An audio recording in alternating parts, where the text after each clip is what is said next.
Bienvenidos a Sobrevolando la Biblia. Acompáñanos cada miércoles y sábado en nuestros vuelos de 30 minutos, estudiando la Biblia un capítulo a la vez. Estamos sobrevolando la Biblia hoy en el episodio número 59, considerando el libro de Éxodo, capítulo 7. En este capítulo comenzamos un nuevo ciclo en el libro de Éxodo, capítulos 1 a 6, ha enfatizado mucho la zozobra, la servidumbre del pueblo de Israel en la esclavitud en Egipto, y a la vez cómo Dios ha preparado a su líder, Moisés, a pesar de mucho nerviosismo. Él confiesa incapacidad y hasta muestra desánimo después de su primer encuentro con Faraón. Aquí en el capítulo 7 las cosas cambian. Vamos a ver aquí desde el capítulo 7 hasta el capítulo 12 cómo Moisés va a enfrentarse una vez y otra vez con Faraón, acompañado de Aarón, pero ahora con la autoridad con que Dios le ha investido, con la seguridad de que Él es el representante del Dios de los hebreos, Jehová, y va a relucir mucho en estos capítulos la omnipotencia de Dios al considerar las 10 plagas con que Dios va a castigar a Egipto. Es bueno aprenderse esta sección de la Biblia, especialmente maestros de la escuela dominical, y tener a la mano las 10 plagas. Yo las he memorizado simplemente recordando una palabra clave.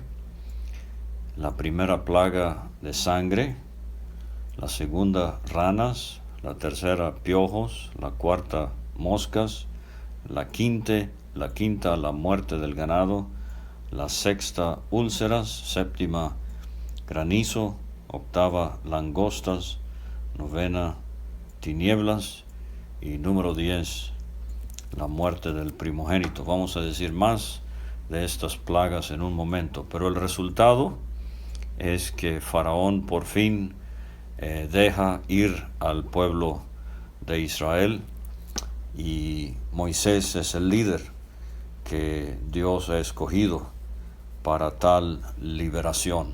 Entonces, capítulos 1 a 6, mucho acerca del libertador. Capítulos 7 a 12, mucho acerca de la liberación que efectúa Dios por medio de Moisés. Ahora, este capítulo fácilmente podemos notar que se divide en 3 secciones, del versículo 1 al versículo 7. Tenemos estas palabras de Dios a Moisés, asegurándole que el bien va a triunfar sobre el mal. Israel va a triunfar sobre Egipto. Dios será vencedor del diablo. Moisés y Aarón van a triunfar sobre el faraón. La segunda sección está en los versículos 8 a 13, donde tenemos la segunda confrontación de Moisés y Aarón con el faraón, que hemos sugerido posiblemente se llamaba Amenhotep II. Y resalta, como vamos a notar en unos momentos, cómo este hombre se endurece tanto contra Dios. Y finalmente, la parte más larga del capítulo, versículos 14 a 25, tenemos la primera plaga, en donde las aguas del río Nilo se convierten en sangre. Entonces, regresando a la primera sección, terminamos el capítulo 6 con Moisés por segunda vez hablando acerca de su inhabilidad, su incapacidad de hablar bien. He aquí yo soy torpe de labios, ¿cómo pues me ha de oír Faraón? Un oyente nos preguntó en estos días por qué entonces es que Esteban, en el libro de los Hechos, capítulo 7, en su mensaje a la sinagoga, él dice que Moisés era poderoso en sus palabras y obras. ¿Y por qué es que dos veces, tanto en el 4 como en el 6, Moisés le dice a Dios que él no habla bien? Bueno, como hemos visto ya, una respuesta es que Moisés está diciendo: yo soy incircunciso de labios. Esta palabra torpe, o sea, soy incapaz. Pero la otra cosa que podemos pensar es que Moisés está minimizando la habilidad que él tiene para hablar. Recuerde que el apóstol Pablo hizo lo mismo con los corintios. Él dijo, aunque sea tosco en palabra, él estaba minimizando el poder con el cual Dios lo usaba al predicar. De hecho, Agustín de Hipona, él dijo: tres cosas me hubiesen gustado experimentar. Número 1, ver a Cristo en carne. Número 2, a Roma imperial. Y número 3, escuchando a Pablo predicar. Entonces, Moisés tenía 40 años cuando dejó el palacio de Egipto, educado en toda la sabiduría de Egipto, poderoso en palabras y obras, es lo que dice Esteban. Pero recuerde que entrenamiento seglar, educación en el mundo, no necesariamente equipa a uno para las cosas de Dios. A veces sí, pero no siempre. Yo conozco hombres que son muy capaces en su área de trabajo, que incluye hasta dar mensajes de tipo motivacional, o en ventas, hablan muy bien, etcétera, pero no necesariamente esto los hace buenos maestros en la iglesia o predicadores del evangelio. De hecho, hombres como Moody y como Spurgeon varias veces comentaban del nerviosismo que les daba al predicar. Al ser preguntados al respecto, dijeron: no me preocupa el hecho de que me pongo muy nervioso cuando voy a predicar, más bien me preocupa que algún día no me ponga nervioso. Entonces, hablarle a las personas del mundo de cosas del trabajo es una cosa, pero hablarles de parte de Dios es otra. Y en el versículo 1 del capítulo 7, Jehová dijo a Moisés: mira, yo te he constituido Dios para Faraón, y tu hermano Aarón será tu profeta. Entonces lo explica el versículo 2, tú dirás todas las cosas que yo te mando. O sea, Moisés iba a ser como embajador de Dios delante de Faraón. Dios iba a comunicarse directamente con Moisés, y Aarón sería el que transmitiría el mensaje a Faraón. Esto nos hace pensar en las palabras del apóstol Pablo a los Corintios, que en cuanto al Evangelio somos embajadores en nombre de Cristo. Y entonces, apreciado hermano, cuando usted toma la palabra de Dios y le va a hablar al pueblo del Señor en enseñanza, o cuando se predica el Evangelio al incrédulo, recuerde que estamos actuando como mensajeros, como embajadores, como representantes de Dios. Esto sin duda iba a inspirar mucho a Moisés al entrar cada vez ante el faraón y pedirle que libertara al pueblo de Israel. Moisés tendría muy en mente que su respaldo, el que lo había enviado, el que él representaba era el Dios omnipotente del cielo. Hemos visto que ya y repetidas veces, como martillazos, Faraón va a escuchar que deje ir de Egipto a los hijos de Israel. Ahora, así como lo hizo Dios en el capítulo 4, lo hace aquí en el versículo 3 del capítulo 7, yo endureceré el corazón de Faraón y multiplicaré en la tierra de Egipto mis señales y maravillas. Ahora, Faraón no os oirá, dice el 4, mas yo pondré mi mano sobre Egipto y sacaré a mis ejércitos, mi pueblo, los hijos de Israel, de la tierra de Egipto con grandes juicios. Y como vemos más adelante, van a salir por lo menos 600,000 hombres de guerra y quizás una multitud de unas 2 millones de personas o posiblemente más. Va a ser formidable, impresionante cómo Dios sacará a sus ejércitos, a su pueblo, los hijos de Israel, de la tierra de Egipto. Pero a pesar de estas 10 plagas, Faraón va a endurecer su corazón. Y lo que tenemos en el capítulo 7, versículo 3, asimismo como lo vimos en el capítulo 4, Dios predice en su presciencia, en su conocimiento anticipado, Él sabe que Faraón va a endurecer su corazón. Ahora, esto a veces hace nacer la pregunta, ¿será que Dios no le dio oportunidad a Faraón de ejercer su propia voluntad? O como a veces lo llamamos, el libre albedrío. Absolutamente, claro que sí. Lo que pasa es que Faraón es un ejemplo del que se presenta como tierra fértil para entonces ser utilizado por Dios para sus propósitos. Y lo que notamos en estos capítulos es que por lo menos 7 veces, primeramente se nos dice que Faraón endureció su corazón. Y entonces, en por lo menos otras 7 veces se nos dice que Jehová endureció el corazón de Faraón. O sea que, básicamente, para decirlo de una manera muy sencilla, Dios le dio a Faraón lo que él quería.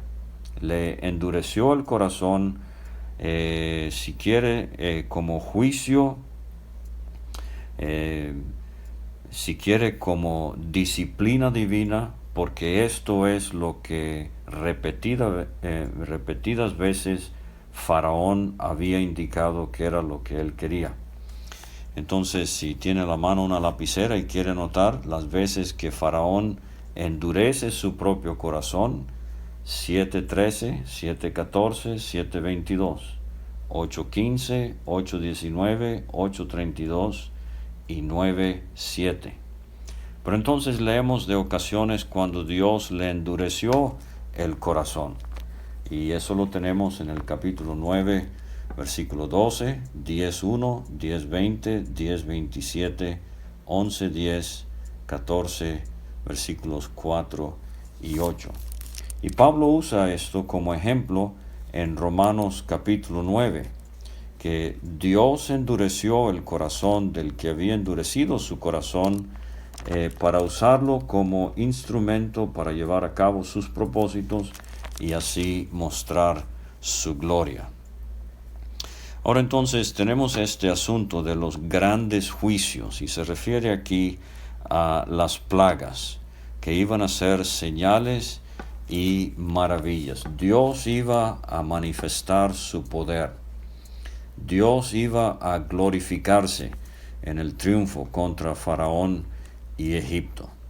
Ahora entonces, estas plagas vienen como expresión de, número 1, si quiere, la muestra del poder, de la gloria de Dios.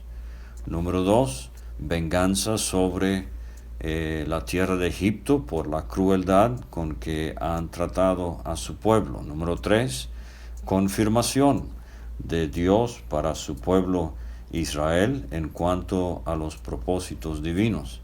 Y recuerde, cuando lleguemos al libro de Josué, mujeres como Rahab en Jericó van a hablar de la fama que tiene el pueblo de Israel y de las maravillas que Dios hizo con ellos al sacarlos de la tierra de Egipto. Entonces, estos grandes juicios no solamente es contra Faraón y contra su pueblo, la tierra de Egipto, pero hay otra dimensión que es muy importante notar. Dios está juzgando el mundo satánico, los agentes diabólicos, los demonios que están operando con tanta libertad y con tanto poder en Egipto. Los historiadores nos dicen que los egipcios tenían unos 80 dioses, con D pequeña, que adoraban.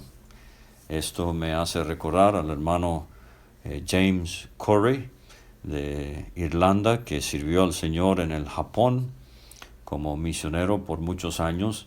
Él una vez en una conversación personal me comentó que allá en 1 Timoteo 2, cuando el apóstol Pablo dice en el versículo 4, hay un solo Dios y un solo mediador entre Dios y los hombres. Este veterano hombre de Dios me dijo, me imagino que predicando el Evangelio en Latinoamérica, tú enfatizas que hay un solo mediador, y eso es bueno.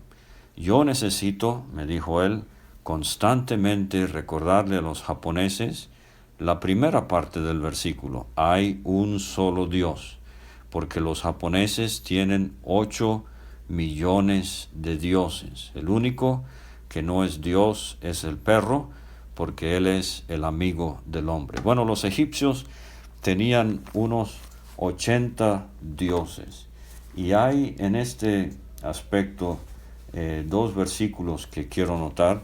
Éxodo capítulo 12 y el versículo 12. Yo pasaré aquella noche por la tierra de Egipto y heriré a todo primogénito. Pero al final del versículo dice, ejecutaré mis juicios en todos los dioses de Egipto, yo Jehová. Y también en el libro de Números y en el capítulo 33, Moisés nos da otro vistazo de lo que sucedió en este aspecto. Números capítulo 33 y el versículo 4.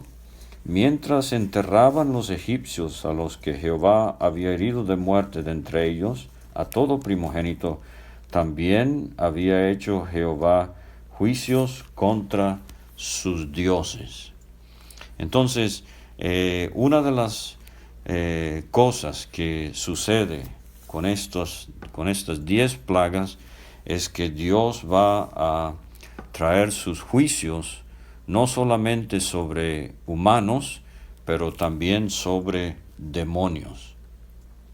Y estos demonios operaban con la representación física de objetos, de cosas en la naturaleza, de imágenes, ídolos, que los egipcios consideraban como dioses. Más de esto en un momento. Pero entonces dice el versículo 5, y sabrán los egipcios que yo soy Jehová.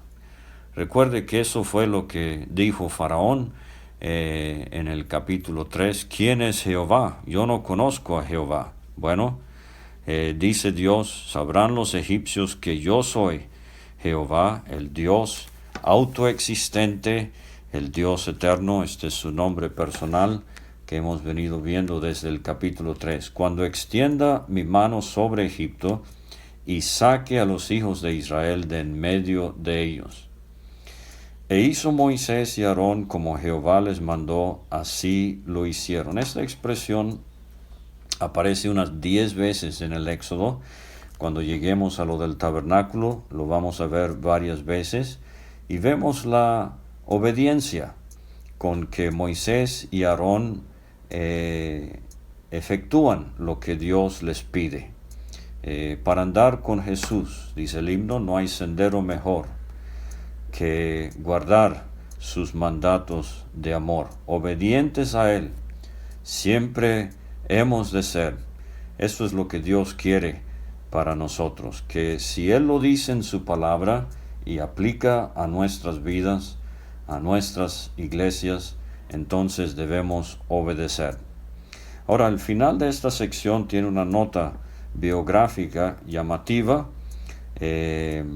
Quizás uno se pregunte por qué, pero dice el versículo 7, era Moisés de edad de 80 años y Aarón de 83, cuando hablaron a Faraón. Fíjese la edad, 80 y 83, y están iniciando un periodo de sus vidas que va a durar 40 años. Moisés va a morir a los 120 y Aarón va a morir a los 123. Claro, Moisés tuvo 40 años en el desierto, 40 años en Madián, y ahora está empezando los 40 años de liderazgo que termina allá en los montes de Moab. No así Aarón. Aarón no tuvo esos 40 años en el palacio.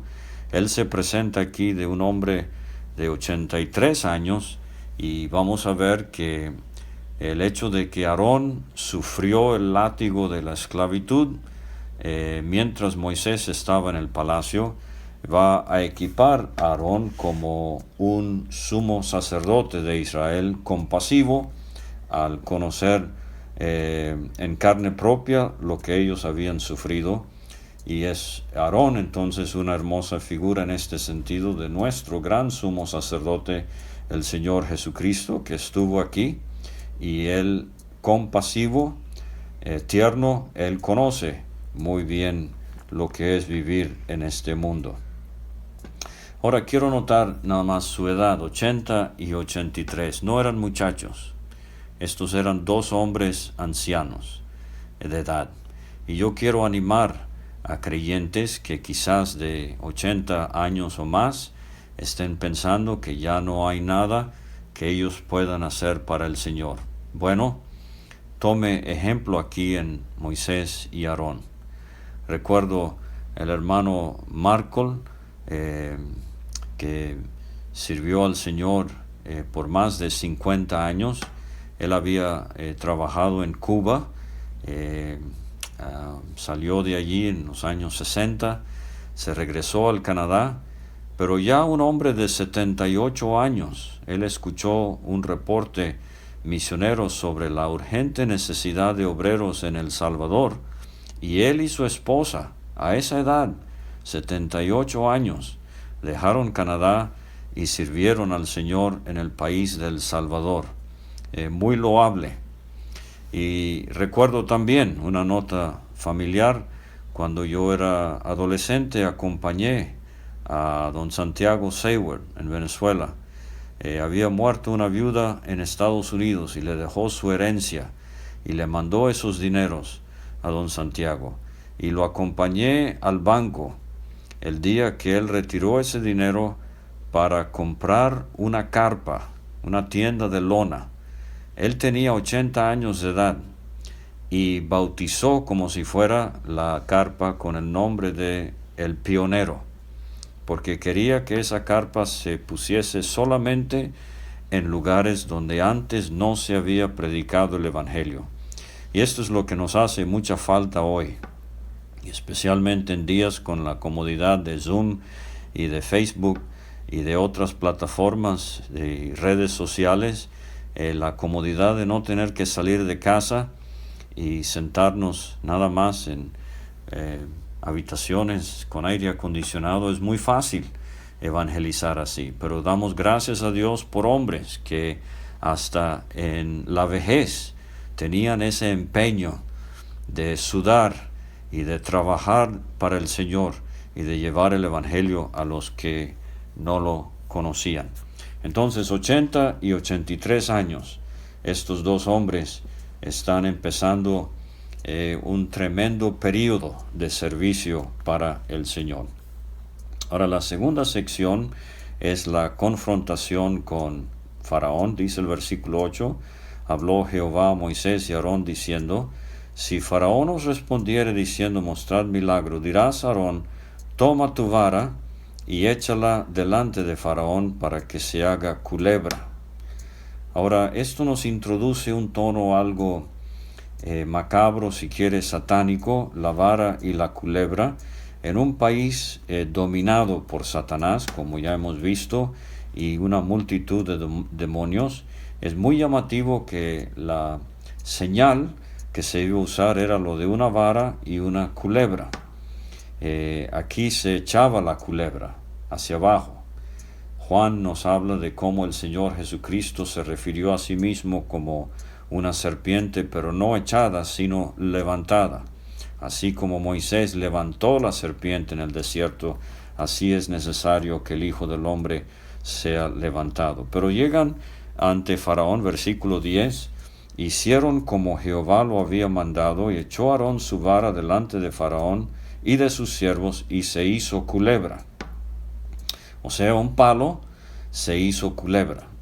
Entonces llamó también Faraón sabios y hechiceros, esto era común en las cortes reales, en los imperios paganos, e hicieron también lo mismo los hechiceros de Egipto con sus encantamientos, pues echó cada uno su vara, las cuales se volvieron culebras, mas la vara de Aarón devoró las varas de ellos.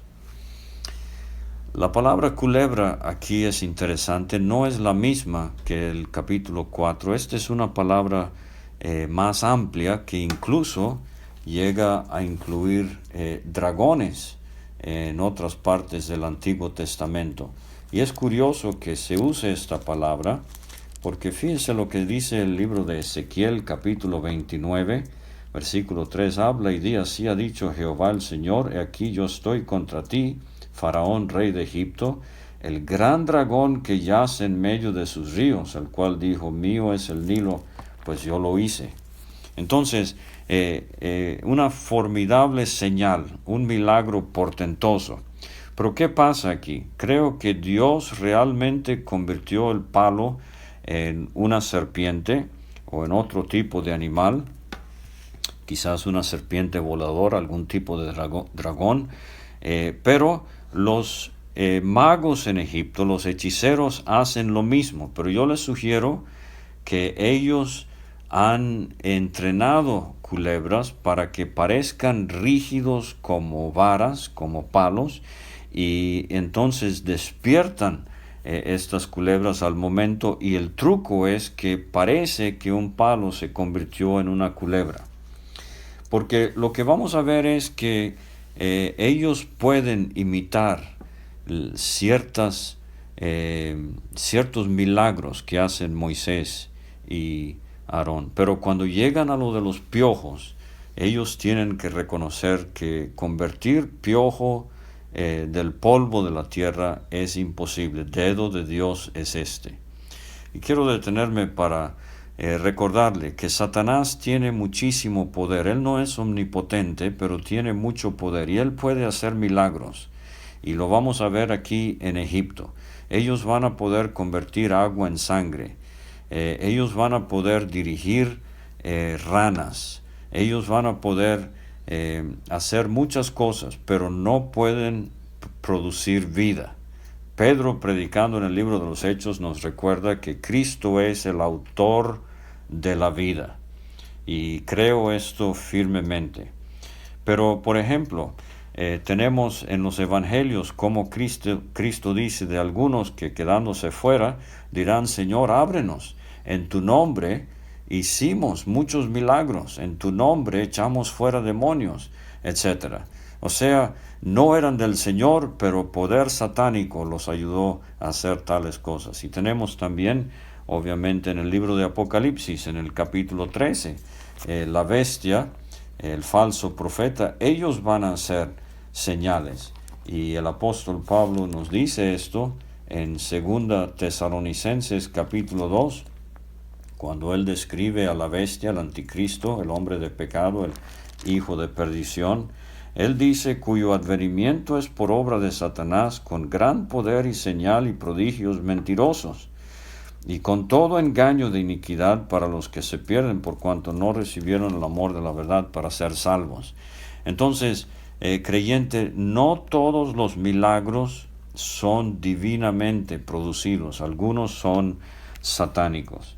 Y entonces dice el versículo 13, el corazón de Faraón se endureció y no los escuchó como Jehová lo había dicho. Ahora entonces pasamos a la tercera sección del capítulo, que es la plaga número 1, la plaga de la sangre. El agua del río Nilo es convertido en sangre. Entonces, dice el versículo 14, Jehová dijo a Moisés, el corazón de Faraón está endurecido, no quiere dejar ir al pueblo. Ve por la mañana a Faraón, he aquí que él sale al río, y tú ponte a la ribera de él, y toma en tu mano la vara que se volvió culebra. Ahora, 10 plagas. Si lo estudia con cuidado, va a notar que son 3 ciclos de 3 plagas, y al final la muerte del primogénito. Entonces tenemos 3 y 3 y 3 y luego la muerte del primogénito. Estas plagas a veces, por ejemplo, en la primera plaga de cada ciclo, Moisés va a encontrarse con Faraón en la mañana. En la segunda plaga va a ir al palacio. Vamos a ver que al final de la tercera plaga los hechiceros no pueden crear piojos de polvo, y al final de la sexta plaga no pueden estar delante de Moisés y Aarón. Pero entonces aquí tenemos la primera plaga donde Dios va a trastornar al río Nilo. Esta era una deidad, adoraban al Nilo. De hecho, relacionaban al Nilo con el dios Api, con H y doble P. Este es el dios toro, el dios del Nilo, el espíritu del río. Y tenían otro dios que se llamaba Isis. Esta es una diosa del río. Y otro dios que se llamaba Khnum, Khnum, dios carnero que guardaba el río, el nacimiento del río, donde el río nacía. Entonces, todo empieza con este río, el más largo del mundo, venerado por los egipcios, y Moisés y Aarón salen a ver a Faraón cuando va al río, posiblemente un ritual religioso que celebraba. Estas plagas se llevaron a cabo en el tiempo de más o menos 9 meses a un año. Estamos aquí en el versículo 14 en adelante, en los meses de agosto, septiembre, octubre, cuando el Nilo se inundaba y inundaba toda la tierra alrededor, produciendo tierras tan fértiles para la agricultura. Y Dios dice, tomen en la mano la vara que se volvió culebra, y dile, Jehová el Dios de los hebreos me ha enviado a ti diciendo, deja ir mi pueblo para que me sirva en el desierto, y aquí que hasta ahora no has querido oír. Algunas plagas tienen anticipo, tienen advertencia, otras no. Pero dice, así ha dicho Jehová, en esto conocerá que yo soy Jehová. Y aquí yo golpearé con la vara que tengo en mi mano el agua que está en el río, y se convertirá en sangre. Los peces que hay en el río morirán, y hederá el río, y los egipcios tendrán asco de beber agua del río. Pero entonces, una cosa es notoria, ver cómo estas plagas tienen sus paralelos en el libro del Apocalipsis. Por ejemplo, Moisés y Aarón se asemejan a los 2 testigos de Apocalipsis 11. Enemigos haciendo milagros, tenemos en el capítulo 13 de Apocalipsis, la bestia, el falso profeta. Agua en sangre, tenemos esto en las trompetas y en las copas de Apocalipsis 8 y 16. Ranas en Apocalipsis 16, langostas en el capítulo 9 de Apocalipsis, úlceras en el capítulo 16 de Apocalipsis, granizo en los capítulos 8 y 16, y el endurecimiento de Faraón y de los egipcios nos hace pensar en cómo ni aún así dice Apocalipsis 9, los hombres creían a Dios. Pero dice el 20, Moisés y Aarón hicieron como Jehová lo mandó, y alzando la vara, golpeó las aguas que había en el río en presencia de Faraón y de sus siervos. O sea, estos hombres paganos vieron con sus propios ojos, eran testigos oculares del poder de Dios, y todas las aguas que había en el río se convirtieron en sangre. Los peces que había en él murieron. El río se corrompió. Así como vimos en el capítulo 3, habían sido hechos abominación, había hecho oler mal su aliento, es la expresión, los israelitas delante de Faraón. Ahora esto es lo que Dios hace con el río, lo hace oler mal. Hubo sangre por toda la tierra de Egipto. Y los hechiceros, dice el 22, hicieron lo mismo.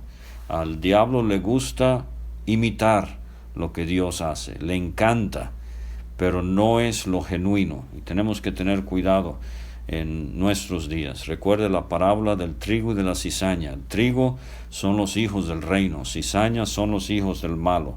La cizaña se parece mucho al trigo, pero no es trigo. Al diablo le gusta imitar lo que Dios hace. Faraón se endureció, dice el 22. Se volvió y se fue a su casa y no dio atención tampoco a esto. Y en todo Egipto hicieron pozos alrededor del río para beber. Esto es interesante. No toda el agua se convirtió en sangre. Parece ser que agua visible que Faraón vio, que fue lo que estaba haciendo Moisés y Aarón, esa sí se convirtió en sangre, pero sacaban agua pura de pozos alrededor, y se cumplieron 7 días después de que Jehová hirió al río. Vamos a ver, hay muchas maneras de ver cómo las 10 plagas se interrelacionan, pero la primera y la última tienen que ver con sangre. Aquí la primera es la sangre en el río, agua convertida en sangre. Recuerde que Cristo convirtió agua en vino. Él mostró ser el Jehová omnipotente que está actuando aquí en Egipto. Pero la última plaga es la muerte del primogénito. Y allá tenemos la sangre del cordero.